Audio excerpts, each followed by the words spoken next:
हम आजकल chapter number 6 कर रहे हैं और चैप्टर नंबर 6 के अंदर हम एक्सरसाइज 6.1 सॉल्व कर रहे हैं।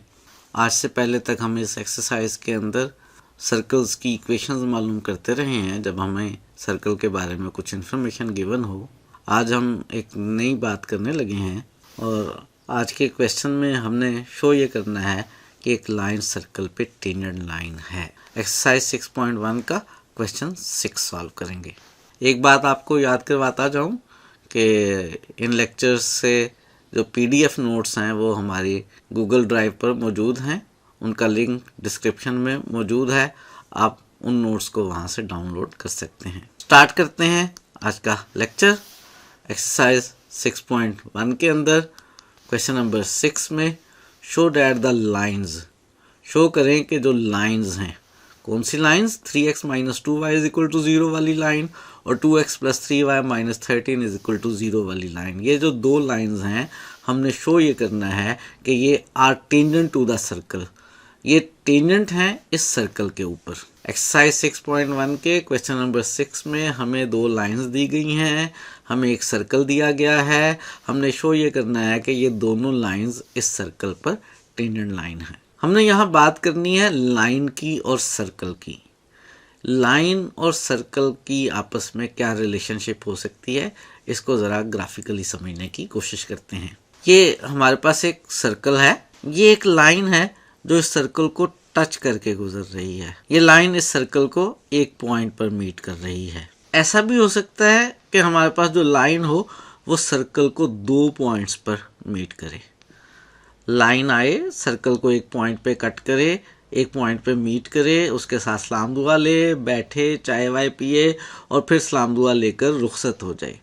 लाइन सर्कल को दो पॉइंट्स पर मीट कर सकती है। और तीसरी सिचुएशन ये हो सकती है कि लाइन और सर्कल कभी भी आपस में ना मिलें, हमेशा एक दूसरे से दूर दूर रहें। तो अगर हमारे पास एक लाइन हो और एक सर्कल हो तो तीन पॉसिबिलिटीज़ हो सकती हैं। लाइन सर्कल को एक पॉइंट पे टच करे, यानी लाइन सर्कल की टेंजेंट लाइन हो। लाइन सर्कल को दो पॉइंट्स पर कट करे, और हो सकता है लाइन और सर्कल कभी भी आपस में ना मिलें, इनका पॉइंट ऑफ इंटरसेक्शन ना आए। तो अगर हमें एक सर्कल दिया हो और एक लाइन दी हो तो हम कैसे डिसाइड करेंगे कि लाइन सर्कल की टेंजेंट लाइन है।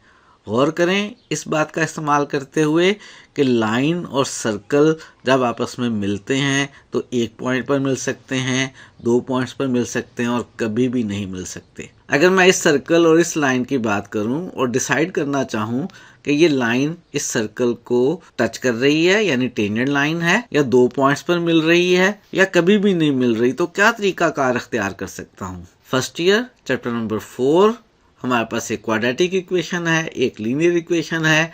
इन दोनों के पॉइंट ऑफ इंटरसेक्शन हम मालूम कर सकते हैं सॉल्व करके। कैसे? लीनियर इक्वेशन में से x या y की वैल्यू मालूम करें और क्वाड्रेटिक में पुट कर दें। अगर इनके पॉइंट ऑफ इंटरसेक्शन का जवाब एक पॉइंट आए, इसका मतलब होगा लाइन सर्कल को टच कर रही है। और अगर इन दोनों को सॉल्व करने पे जो पॉइंट ऑफ इंटरसेक्शंस आए उनमें 2x और 2y आए, यानी दो पॉइंट्स आए, तो इसका मतलब होगा ये जो लाइन है ये सर्कल को दो पॉइंट्स पर कट कर रही है। और अगर हम इन दोनों को आपस में सॉल्व करें और कोई भी जवाब ना आए, कोई भी जवाब ना आए, यानी जब आप इसमें से x या y की वैल्यू निकाल के इसमें पुट करें क्वाड्रेटिक में, तो जब हम क्वाड्रेटिक इक्वेशन को सॉल्व करें तो उसके रूट्स इमेजिनरी आ जाएं, इसका मतलब होगा ये लाइन सर्कल को मीट नहीं कर रही है, इनका पॉइंट ऑफ इंटरसेक्शन नहीं मिल रहा। तो अगर हमें एक सर्कल दिया जाए और एक लाइन दी जाए और हमने डिसाइड ये करना हो कि लाइन सर्कल की टेंजेंट लाइन है या नहीं, तो एक तरीका मैंने आपको बता दिया। क्या हो सकता है कि आप लीनियर और क्वाड्रेटिक इक्वेशन को आपस में सॉल्व करें, उनके पॉइंट ऑफ इंटरसेक्शन मालूम करें। अगर एक पॉइंट आए तो इसका मतलब है लाइन सर्कल को टच कर रही है। अगर दोनों को सॉल्व करने पे दो पॉइंट्स जवाब में आ जाएं तो इसका मतलब है लाइन सर्कल को दो पॉइंट्स पर मीट कर रही है। और अगर लाइन की इक्वेशन और सर्कल की इक्वेशन को आपस में सॉल्व करने पे पॉइंट ऑफ इंटरसेक्शन ना निकल सके, कोई सोल्यूशन सेट ना आए, तो इसका मतलब है लाइन सर्कल से दूर है। इस तरीके से अगर आप इस क्वेश्चन को सॉल्व करना चाहते हैं तो आप खुद सॉल्व करेंगे। इस तरह के काम हम फर्स्ट ईयर के चैप्टर नंबर 4 में कर चुके हैं। मैं आपको एक और तरीका सिखाता हूँ। हम डिफरेंट क्वेश्चंस में इस्तेमाल भी करते आए हैं कि अगर लाइन सर्कल पे टेंजेंट लाइन है, लाइन सर्कल को टच कर रही है, तो किस बात का इस्तेमाल करते आए हैं। एक तो हम इस बात का इस्तेमाल करते आए हैं कि लाइन में और रेडियस लाइन में एंगल 90 डिग्री का बनेगा। इस बात का इस्तेमाल करने से हमें पता चल सकता है कि लाइन सर्कल पर टेंजेंट लाइन है, लेकिन ये ज़रूरी नहीं है कि लाइन में और रेडियल लाइन में अगर एंगल 90 का बने तो वो टेंजेंट लाइन होगी। हो सकता है लाइन सर्कल से बाहर हो, तब भी रेडियस लाइन और लाइन में एंगल 90 का बन सकता है। एक और बात भी हम इस्तेमाल करते आए हैं, और वो ये इस्तेमाल करते आए हैं कि सर्कल के सेंटर से लाइन तक का डिस्टेंस निकालें, वो रेडियस के बराबर आएगा। सर्कल के सेंटर से लाइन तक का डिस्टेंस अगर रेडियस के बराबर आए तो इसका मतलब है जो लाइन है वो सर्कल को टच कर रही है, लाइन जो है वो सर्कल के लिए टेंजेंट लाइन है। ये वाली जो सिचुएशन है जिसमें लाइन सर्कल को 2 पॉइंट्स पे कट कर रही है, अगर इस सिचुएशन में हम सर्कल के सेंटर से लाइन का डिस्टेंस निकालें तो ये वाला जो डिस्टेंस आएगा ये सर्कल के रेडियस से कम आएगा। अगर लाइन सर्कल को 2 पॉइंट्स पर कट कर रही हो और आप सर्कल के सेंटर से लाइन का डिस्टेंस मालूम करें तो वो सर्कल के रेडियस से कम आएगा। रेडियस ज्यादा आ रहा है और सेंटर से लाइन तक का डिस्टेंस कम आ रहा है। और ये जो सिचुएशन है जब लाइन सर्कल को कट नहीं कर रही है, ना ही टच कर रही है, उस सूरत में सर्कल के सेंटर से लाइन तक का जो डिस्टेंस आ रहा है वो आप क्लियरली देख सकते हैं कि रेडियस से ज्यादा आ रहा है। तो एक तरीका आप ये अडॉप्ट कर सकते हैं कि सर्कल के सेंटर से लाइन तक का डिस्टेंस मालूम करें। पॉइंट और लाइन के डिस्टेंस वाले फार्मूले से अगर सर्कल के सेंटर से लाइन तक का डिस्टेंस रेडियस के इक्वल आए तो फिर लाइन जो है वो सर्कल पे टेंजेंट लाइन है। अगर सर्कल के सेंटर से लाइन तक का डिस्टेंस रेडियस से कम आए तो लाइन सर्कल को 2 पॉइंट्स पर कट कर रही है। और अगर सर्कल के सेंटर से लाइन तक का जो डिस्टेंस है वो रेडियस से बड़ा हो जाए तो इसका मतलब है लाइन जो है वो सर्कल को कट नहीं कर रही है, ना ही टच कर रही है, दोनों एक दूसरे से दूर दूर वाक़या है। और चूंकि हमने इस क्वेश्चन के अंदर ये प्रूव करना है कि जो गिवन लाइंस हैं वो सर्कल पे टेंजेंट लाइन है, तो ऐसी सूरत में बेसिकली ये उस वक्त प्रूव होगा अगर सर्कल के सेंटर से जो लाइन तक का डिस्टेंस है वो रेडियस के इक्वल आया। तो बस अब हमने काम क्या करना है, सर्कल के सेंटर से लाइन का डिस्टेंस निकालना है। अगर वो रेडियस के इक्वल आ गया तो इसका मतलब होगा वो लाइन जो है वो सर्कल पे टेंजेंट लाइन है। हम देख चुके कि 3 सिचुएशंस हो सकती हैं और हम डिसाइड कर चुके कि हम क्वेश्चन को कैसे सॉल्व करेंगे। हम सर्कल का सेंटर मालूम करेंगे और उस सेंटर का लाइन से डिस्टेंस मालूम करेंगे। अगर सर्कल के सेंटर का लाइन से डिस्टेंस रेडियस के इक्वल आया तो इसका मतलब होगा जो लाइन है वो सर्कल की टेंजेंट लाइन है। हमें गिवन है ये वाला सर्कल, हमें मालूम करना है इसका सेंटर और रेडियस। याद करें हमारे पास सर्कल की 2 इक्वेशंस हैं, एक स्टैंडर्ड फॉर्म ऑफ इक्वेशन और एक जनरल फॉर्म ऑफ इक्वेशन। और हमने एक्सरसाइज 6.1 के शुरू के क्वेश्चंस में मालूम किया था सर्कल का सेंटर और रेडियस सर्कल की गिवन इक्वेशन से। और तरीका हमने ये अडॉप्ट किया था कि जो सर्कल की गिवन इक्वेशन हो उसको general form of equation of circle से कंपेयर करके जी, एफ और सी मालूम करें और सेंटर लिख लें -g और -f और रेडियस लिख लें g² + f² - c का स्क्वायर रूट। तो यही तरीका अडॉप्ट करने लगे हैं। हम इस सर्कल का सेंटर और रेडियस मालूम करना चाहते हैं। उसके लिए इस इक्वेशन को जनरल इक्वेशन ऑफ सर्कल से कंपेयर कर रहे हैं। तो सबसे पहले x का कोफिशिएंट 2g होगा, यहाँ पे x का कोफिशिएंट 6 है तो 2g मेरे पास 6 के इक्वल आ गया। जो y का कोफिशिएंट है वो 2f होगा, गिवन इक्वेशन में y का कोफिशिएंट -4 है तो 2f मेरे पास -4 के इक्वल आ गया।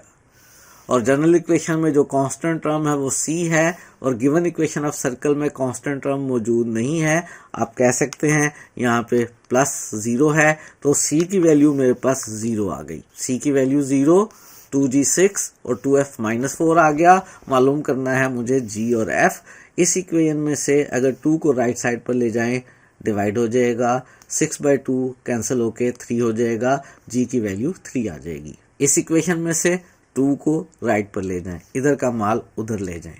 जब 2 राइट पर जाएगा डिवाइड हो जाएगा, -4/2 कैंसिल होके f की वैल्यू -2 आ गई और c मेरे पास 0 आ गया। g और f निकाल लिए, निकालना है सेंटर -g और -f। अगर मेरे पास g की वैल्यू 3 है तो -g की वैल्यू क्या होगी? इस इक्वेशन को माइनस से मल्टीप्लाई करें तो -g की वैल्यू -3 होगी। और अगर मेरे पास f -2 है, इसको माइनस से मल्टीप्लाई करें तो -f2 के इक्वल आ जाएगा, तो -f मेरे पास 2 आ गया, यानी मेरे पास सेंटर -3 और 2 आ गया। मैंने सर्कल का सेंटर मालूम कर लिया, और क्या मालूम करना है? और रेडियस मालूम करना है। और रेडियस का फार्मूला मेरे पास है g² + f² - c का स्क्वायर रूट। g मेरे पास 3 है, 3 का स्क्वायर लेंगे तो 9 आ जाएगा, और f मेरे पास -2 है, f का स्क्वायर -2 का स्क्वायर लेंगे तो 4 आ जाएगा, और फिर -c, और c मेरे पास 0 है तो -0, और फिर इस सारे का स्क्वायर रूट। ये मेरे पास रेडियस आ गया। इसको सिंप्लीफाई कर लेते हैं, 9 में 4 ऐड कर लिया, 13 हो गया, तो रेडियस मेरे पास 13 का स्क्वायर रूट आ गया। रेडियस हमने मालूम कर लिया, सेंटर हमने मालूम कर लिया। क्या करना है? सर्कल के सेंटर का लाइन से डिस्टेंस निकालना है। किसी पॉइंट का किसी लाइन से डिस्टेंस निकालना हो तो क्या फार्मूला हुआ करता है? अगर पॉइंट हो आपके पास x1 y1 और लाइन हो आपके पास ax + by + c = 0, तो याद करके बताएं कि क्या फार्मूला होता है पॉइंट का लाइन से डिस्टेंस निकालने का। फार्मूला ये होता है कि लाइन की इक्वेशन में x और y की जगह हम वो वाला पॉइंट सब्स्टिट्यूट कर लें, और जो एक्सप्रेशन आए उसका मॉडुलस ले लें, और डिनोमिनेटर में ले लें x के कोफिशिएंट a का स्क्वायर + y के कोफिशिएंट b का स्क्वायर और इस सारे का स्क्वायर रूट। इस फार्मूले से आप किसी भी पॉइंट का लाइन से डिस्टेंस निकाल सकते हैं। यहाँ पे हमारे पास सेंटर है -3 और 2, और लाइन है हमारे पास 3x - 2, और इस सेंटर -3 और 2 का इस लाइन से निकालना है डिस्टेंस। और डिस्टेंस कैसे निकाला जाए?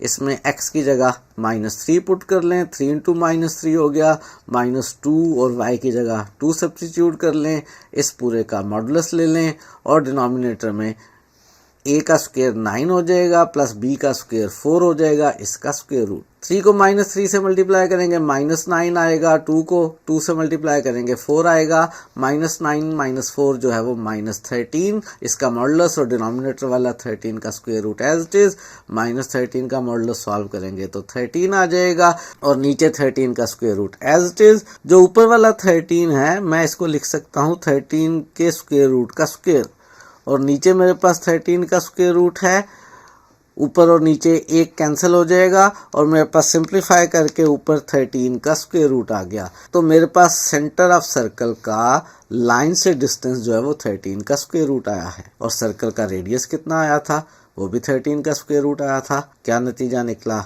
हम प्रूव कर चुके हैं, क्योंकि d और r सेम आए हैं, इसलिए ये जो लाइन 3x - 2y है ये गिवन सर्कल पे टेंजेंट लाइन है। हमें क्वेश्चन के अंदर 2 लाइंस दी गई हैं, हमने इन दोनों लाइंस को प्रूव करना है कि सर्कल की टेंजेंट लाइंस हैं। हम इनमें से एक लाइन 3x - 2y = 0 को प्रूव कर चुके कि ये सर्कल की टेंजेंट लाइन है। अब दूसरी लाइन की बात करते हैं। करना क्या होगा? वही काम करना होगा, सर्कल के सेंटर का इस लाइन से डिस्टेंस निकालना होगा। सर्कल का सेंटर -3 और 2 है, लाइन 2x + 3y - 13 = 0 है। इस सेंटर का इस लाइन से निकालते हैं डिस्टेंस। अगर ये डिस्टेंस किसके इक्वल आया? अगर ये डिस्टेंस सर्कल के रेडियस के इक्वल आया तो इसका मतलब होगा ये लाइन इस सर्कल के लिए टेंजेंट लाइन है। डिस्टेंस कैलकुलेट करते हैं। क्या तरीका होगा? फार्मूला मैं बता चुका। लाइन की इक्वेशन में x की जगह -3 पुट करें तो 2 × -3 + 3y, और y की जगह 2 पुट करें तो +3 × 2, फिर -13, और फिर इस सारे का मॉडुलस। और डिनोमिनेटर में क्या लिखना है? डिनोमिनेटर में लिखना है a का स्क्वायर, 2 का स्क्वायर 4 हो गया, + b का स्क्वायर 9 हो गया, इस सारे का स्क्वायर रूट। इसको करना है हमने सिंप्लीफाई। ऊपर आ जाएगा -6 + 6 -13, और नीचे आ जाएगा 13 का स्क्वायर रूट। ऊपर वाला प्लस का 6 और माइनस का 6 हो जाएंगे कैंसल, और ऊपर -13 का मॉडुलस। -13 का मॉडुलस सॉल्व करेंगे तो कितना आ जाएगा 13 और नीचे 13 का स्क्वायर रूट। जैसे थोड़ी देर पहले सिंप्लीफिकेशन की थी बिल्कुल वैसे ही सिंप्लीफिकेशन करेंगे तो मेरे पास D1 जो है वो 13 का स्क्वायर रूट आ गया। मैंने सेंटर -3 2 से लाइन तक के डिस्टेंस को D1 कह लिया है। वो D1 13 का स्क्वायर रूट आ गया है। सर्कल का रेडियस भी 13 का स्क्वायर रूट था। क्योंकि ये D1 और R दोनों सेम आ गए हैं तो इसका मतलब है ये जो लाइन है 2x + 3y - 13 = 0 ये सर्कल पर टेंजेंट लाइन है। हमें दो लाइंस दी गई थी और एक सर्कल दिया गया था और हमने प्रूव ये करना था कि ये दोनों लाइन सर्कल पर टेंजेंट लाइन है और हमने ऐसा कर लिया है। और अगर ये कहा जाता कि प्रूव करें कि लाइन सर्कल को कट कर रही है तो कैसे प्रूव होता? अगर प्रूव ये करना होता कि ये जो लाइन 2x + 3y - 13 = 0 है ये लाइन सर्कल को 2 पॉइंट्स पर कट कर रही है, ऐसा उस वक्त होता अगर D1 का आंसर जो है वो R से कम होता। और अगर D1 का आंसर R से बड़ा आ जाता तो इसका क्या मतलब होता? इसका मतलब ये होता कि ये लाइन जो है वो सर्कल को कभी भी मीट नहीं कर रही है, दोनों एक दूसरे से दूर दूर हैं, दोनों की दुश्मनी है, दोनों की लड़ाई है। लेकिन बहरहाल इस क्वेश्चन में तो सिर्फ इतना प्रूव करना था कि लाइन जो है वो सर्कल की टेंजेंट लाइन है और वो हमने प्रूफ कर लिया है। ये बातें मैं क्यों बता रहा हूँ एक्स्ट्रा? ये बातें एक्स्ट्रा मैं इसलिए आपको बता रहा हूँ क्योंकि आइंदा आने वाले दिनों में जो पेपर आया करना है वो ज़रूरी नहीं है कि बुक में से हो, वो बुक से बाहर भी हुआ करेगा। तो इसलिए एक्स्ट्रा बातें बता रहा हूँ कि अगर इसी क्वेश्चन को वो चेंज करके पूछ ले फिर भी आप क्वेश्चन सॉल्व कर सकें। आज के लिए इतना ही रखते हैं, मज़ीद चीज़ें सीखेंगे आने वाले दिनों में।